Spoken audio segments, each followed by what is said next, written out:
Hi friends, welcome on my YouTube channel सभी गणित। Friend, आज मैं डिस्कस करने वाला हूँ आपके लिए प्रॉफिट एंड लॉस के कुछ क्वेश्चन।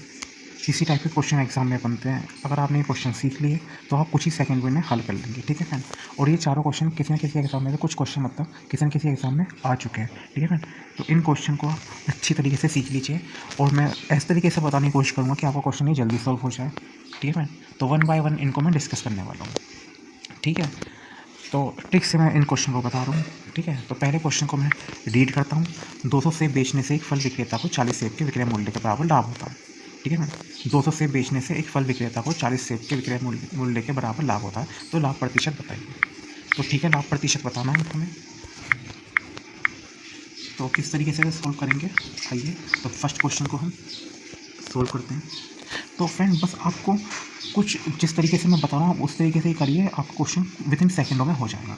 अब मुझे इसमें लाभ बताना है। वही जो फल विक्रेता है उसे लाभ, वही 200 सेब बेचने पर उसे 40 फलों के क्या हो रहा है, वही 40 फलों के उसे सेब के विक्रय मूल्य के बराबर लाभ हो रहा है। तो लाभ प्रतिशत बताना था हमें। तो लाभ के लिए फ्रेंड आप क्या करेंगे, जो 40 सेब है ना विक्रय मूल्य, उसे तो आप ऊपर लिख लीजिए। हमने ऊपर लिख लिया, ठीक है फ्रेंड। तो 200 में से अगर लाभ आएगा तो आपको माइनस याद रखना है। अगर लाभ आएगा ना तो आपको क्या याद रखना है, माइनस का याद रखना है। लाभ में माइनस का याद रखना है। तो 200 में से माइनस को आप सब्ट्रैक्ट कर दीजिए। और प्रतिशत चाहिए तो वही 100 से मल्टीप्लाई आपको करनी पड़ेगी, ठीक है। अब आप इसे सोल्व करेंगे अगर, तो ये ऐसे तो होगा, 1 0 से 1 0 कैंसिल हो गया, 4 बन जा 4, 4 4 जा 16, और ये सीधा डायरेक्ट कट गया 25 से। यानी जो फ्रेंड अगर मैं यहीं पे लिख देता हूँ तो 25% का हमें लाभ हो रहा है। यानी अगर फल विक्रेता 200 सेब बेचने पर वो 40 सेब के विक्रय के मूल्य के बराबर लाभ हो रहा है ना, तो जो उसका प्रॉफिट का जो प्रतिशत है, जो हमसे पूछा गया था एक्चुअल में क्वेश्चन में, वो ना 25% बैठेगा, ठीक है। तो ये पहला क्वेश्चन था। बस अब आपको इतना याद करना है, लाभ में आपको माइनस का याद रखना है। अब 144 केले बेचने पर एक फल विक्रेता को 96 केले के विक्रय मूल्य बराबर हानि हो रही है। इस बार हानि हो रही है, मतलब 144 केले अगर वो बेचेगा ना तो 96 केलों के विक्रय के मूल्य के बराबर हानि हो रही है, ठीक है फ्रेंड। तो हानि का प्रतिशत बताइए कितने अब वो कह रहा है हानि की कितनी परसेंट हानि हो रही है। तो फ्रेंड इसमें अब मुझे हानि बतानी है, तो मैं सेकंड क्वेश्चन लगा लेता हूँ, ठीक है फ्रेंड।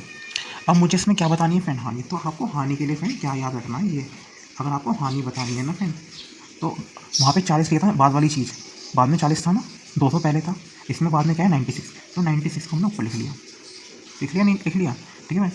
जो पहले क्या है 144, वहाँ पे 200 था, तो 200 में से 40 सब्ट्रैक्ट हुआ था, क्योंकि लाभ चाहिए था। इस बार हानि है तो हानि है प्लस करना है। 144 पहले था, तो 144 पहले में आपको 96 ऐड कर दीजिए। और प्रतिशत के लिए 100 का मल्टीप्लाई तो करनी पड़ेगी, वही 96, ये कितना हो जाएगा 240, ठीक है फ्रेंड। बस अब इसे क्या अब हमें इसे सॉल्व करना ही रह गया। अगर हम इसे सॉल्व करेंगे तो ये हो जाएगा, 1 0 से 1 0 कैंसिल हो गया, 24 2 44, 24 3 72, 24 4 टाइम कट जाएगा। यानी जो अगर मैं देखूँ साइड में लिख देता हूँ उसका आंसर, तो 40। तो फ्रेंड 40% की ना उसे हानि हो जाएगी, ठीक है फ्रेंड। तो हानि में आपको प्लस याद रखना है, ठीक है फ्रेंड। और लाभ में ना आपको किसका याद रखना है, माइनस का, ठीक है। किसका याद रखना है, माइनस। लाभ में माइनस और हानि प्लस का। तो ये क्वेश्चन दोनों मैंने फिनिश करा दिया। थर्ड क्वेश्चन क्या है, अब आप थर्ड क्वेश्चन को समझिए। थर्ड क्वेश्चन बहुत ही इंटरेस्टिंग क्वेश्चन है, अगर इसे आसानी से आप समझ लीजिए, ठीक है फ्रेंड। तो यदि एक व्यक्ति अपनी कुर्सी को 220 रुपये में बेचे, अगर बेचे तो वो 25% की हानि हो रही है, लेकिन वो क्या चाह रहा है, 25% का लाभ चाहिए मुझे 25% का लाभ चाहिए। तो कुर्सी को कितने में बेचे। ऐसे क्वेश्चन को जब भी सॉल्व करें तो आपको क्या ध्यान रखना है, जो बाद वाला है, बाद में 25% ही तो आया है, इसे तो लिखना है ऊपर। और जो फर्स्ट वाली चीज़ आती है हानि, मतलब जो फर्स्ट कुछ भी आ सकता है, हानि प्रॉफिट कुछ भी, पहली वाली चीज़ को ना आपको नीचे लिखना है। अभी मैं आपको बता दूँ, बाद वाली चीज़ को ऊपर, पहली वाली चीज़ को नीचे, ठीक है फ्रेंड। क्वेश्चन नंबर 4, ठीक है फ्रेंड। तो किस तरीके से आपको करना है, हमें क्या निकालना था उस क्वेश्चन में, भाई कुर्सी कितने बेचे, बेचने का मतलब होता है विक्रय मूल्य, सेलिंग प्राइस। तो मुझे विक्रय मूल्य निकालना पड़ेगा, बेचने का मतलब वही तो होता है, मुझे विक्रय मूल्य निकालना पड़ेगा। हम विक्रय मूल्य निकालने के लिए आपको क्या करना पड़ेगा, वही दाम तो एक ही दिया है 720 का, 720 मैंने ऊपर लिख लिया। मैंने क्या बताया, जो बाद वाली चीज़ होती है ना वो ऊपर आती है, ठीक है फ्रेंड। तो 100 प्लस 25 हो गया, यही तो मैं आपको समझाना चाह रहा था, ठीक है फ्रेंड।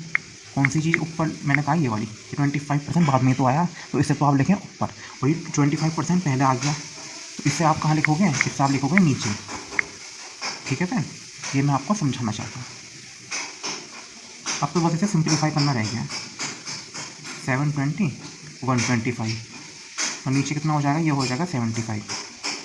ठीक है फ्रेंड, ये तो 25 के टेल में आते हैं। 25 3 25 5 और ये तो सीधा कट जाएगा, ये हो जाएगा 24 से, जीरो तो लगानी पड़ेगी। तो ये हो जाएगा जी आगे लिख देता हूँ मैं यहाँ पे, विक्रय मूल्य इजिकल टू, वही जीरो तो आएगी 24 में था, और 24 की मल्टीप्लाई अगर मैं 5 से करूँगा, यस, तो 120। ठीक है फ्रेंड, तो 1200 रुपये, मतलब 1200 रुपये में उसे क्या करना पड़ेगा, बेचनी पड़ेगी अपनी चीज़ को। 720 में ना बेचा, अगर 1200 में बेचे ना तो 25% का उसे लाभ हुआ, 25% का उसे प्रॉफिट हो जाएगा। उम्मीद करता हूँ ये क्वेश्चन भी आपको समझ में आ गया होगा। अब मैं बढ़ता हूँ नेक्स्ट। अब देखो एक टोकरी को ना 19.50 19.50 में बेचे तो 30% का उससे क्या हो रहा है फ्रेंड, लाभ हो रहा है। ठीक है, हुआ तो 40% लाभ के लिए टोकरी को कितने में बेचा जाए, यानी पहले भी उसे लाभ ही हो रहा है अगर देखा जाए पहले वाले में, और फिर भी उसे अभी भी लाभ चाहिए, यानी कह रहे हैं 40% लाभ और चाहिए। मतलब पहले जब वो बेच रहा है तब भी उसे 30% का लाभ हो रहा था, लेकिन 40% का लाभ के लिए टोकरियों को कितने में बेचा, अब भी उसे लाभ ही चाहिए। इस बार दोनों में लाभ आ रहा है। तो मैंने आपको क्या बताया भाई, जो बाद वाली चीज़ होती है ना ऊपर लिखते हैं, और जो पहली वाली चीज़ होती है वो नीचे लिखते हैं। इस बात का विशेष तौर पर ध्यान रखें। ठीक है फ्रेंड, हर चीज़ मैंने इन ट्रिकों में डिटेल में बताई है आपको, जिससे आपका गलत बिल्कुल ना हो। ठीक है फ्रेंड, इस बार भी तो सेलिंग प्राइस पूछा गया, चलो एसपी लिख देता हूँ इस बार। ठीक है, सेलिंग प्राइस पूछा, सेलिंग प्राइस मतलब विक्रय मूल्य।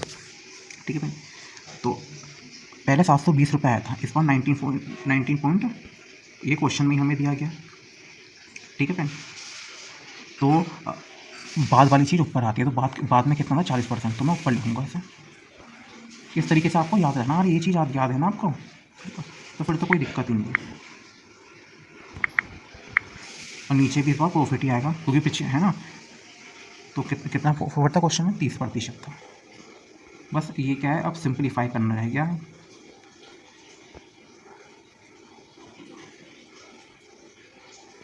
और ये कितना हो जाएगा, 140। ठीक है फ्रेंड, तो जब हम इसे सिंप्लीफाई करेंगे तो फ्रेंड इसका जो आंसर आ जाएगा, आई थिंक हो जाएगा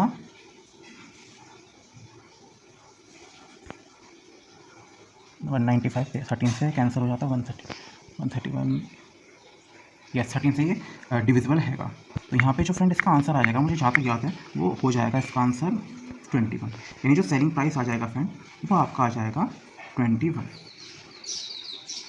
ठीक है फ्रेंड, तो सिंप्लीफाई करना कोई बड़ी बात नहीं है। ठीक है फ्रेंड, अगर आप कॉम्पिटिटिव एग्जाम की तैयारी करते हैं तो यहाँ पर मैंने ये चारों क्वेश्चन डिस्कस करे हैं, ये वाला भी, और कौन सा क्वेश्चन था, ये वाला भी, ये वाला। तो ये चारों ही क्वेश्चन मैंने यहाँ पे डिस्कस करे हैं। उम्मीद करता हूँ कि आपको ये क्वेश्चन समझ में आएंगे, क्योंकि हर क्वेश्चन में जो मेन पॉइंट थे वो मैंने अंडरलाइन करे हैं और आपको बताने की कोशिश करी है, और मैं यही आशा करूँगा कि आपको वीडियो समझ में भी आई होगी। ठीक है, चारों के मैंने आपको आंसर निकाल के दिखाए हैं। ठीक है फ्रेंड, तो मैं एक बार दोबारा दोहराना चाहूँगा, जो क्वेश्चन मैंने कहाँ से स्टार्ट की थी, यहाँ से। फर्स्ट वाले क्वेश्चन में लाभ चाहिए था, लाभ के लिए आपको माइनस याद कर रखना है। लाभ के लिए आपको किसका याद रखना है फ्रेंड, लाभ के लिए आपको याद रखना है इस माइनस का। ठीक है, सेकंड क्वेश्चन में हानि था, तो हानि के लिए आपको प्लस का ध्यान रखना है। फिर थर्ड क्वेश्चन में प्रॉफिट लॉस में आया था, उसमें आपको क्या रखना है, जो बाद वाली चीज़ है वो हमेशा कहाँ आएगी फ्रेंड, ऊपर की तरफ आएगी, और पहली वाली चीज़ नीचे की तरफ आएगी। फिर फोर्थ क्वेश्चन में भी आपको यही याद रखना है फ्रेंड कि ऊपर, क्योंकि दोनों सेकंड और फोर्थ वाले क्वेश्चन में दोनों तरफ लाभ था, तो लाभ को लेकर कंफ्यूज ना हो, ऊपर वाली चीज़ मतलब बाद वाली चीज़ ऊपर आएगी, पहली वाली चीज़ नीचे आएगी। तो यही बात मुझे आपको बतानी थी। उम्मीद करता हूँ फोर्थ वाला क्वेश्चन, ओके, उम्मीद करता हूँ कि चारों क्वेश्चन आपको समझ में आएंगे। यदि वीडियो अच्छी लगे तो इसे लाइक जरूर करें और ज़्यादा से ज़्यादा लोगों में शेयर करें। कई इंपॉर्टेंट टिप्स के वीडियो चैनल पर अवेलेबल है, आप उन्हें भी देख सकते हैं। ठीक है फ्रेंड, यदि चैनल पर नए हैं तो सब्सक्राइब जरूर करें यदि वीडियो आपको अच्छी लगे। ठीक है friend, thanks for watching this video.